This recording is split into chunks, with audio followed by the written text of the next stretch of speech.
All right, guys. Well, if there are no more questions or discussions about that, I think let's start talking about the SBAR phone call next, okay? It was a mess.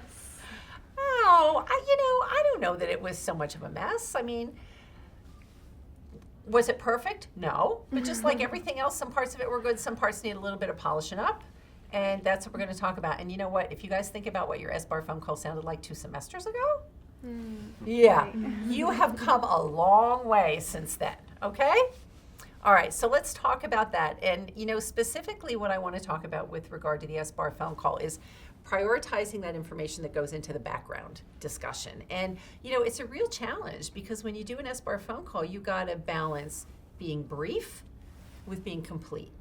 And so, that can be really kind of difficult. And I noticed that during the phone call, as you were on the phone and given the background information, the person you were talking to was like, get to the point, please, will ya?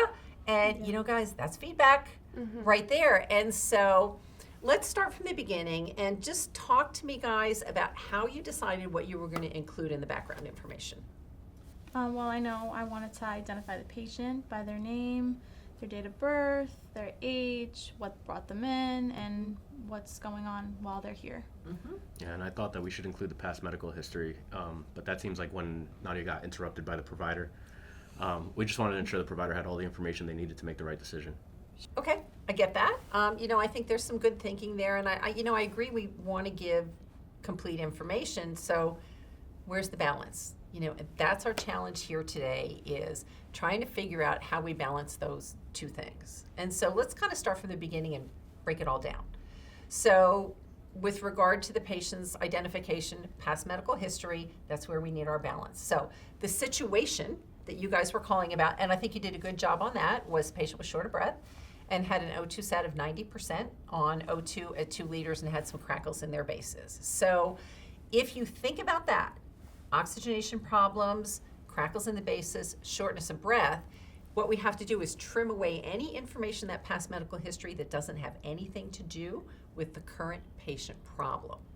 And so if we think about it that way, that helps us say, like, well, maybe the fact that the patient had a history of congestive heart failure, super important, right? Patient has a history of chronic obstructive pulmonary disease, super important. It does not matter that the patient had an appendectomy 10 years ago. So that was one of those things that you guys put in the past medical history that I think really wasn't the best, or didn't need to be there. Let's put it that way. It just didn't need to be there. That's kind of like the extra fluff. Right. So as I say that, guys, how does that sound to you? Is that making sense? Nick, what do you think? Yeah, I think that makes a lot of sense after you explained it, for sure. Okay. Patient needs. Right. Okay. Any questions there? So I tell you what, every time I do a little bit of coaching, I always like to give people an opportunity to redo it.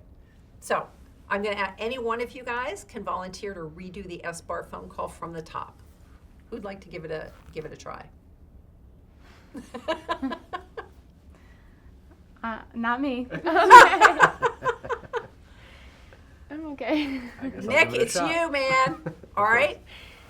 I'm putting the phone up to my ear. Okay? Okay. So, hi, Nick. This is Dr. Smith. I was paged. Hi, this is Nick. I'm calling about Mrs. Jones, your patient on 4D.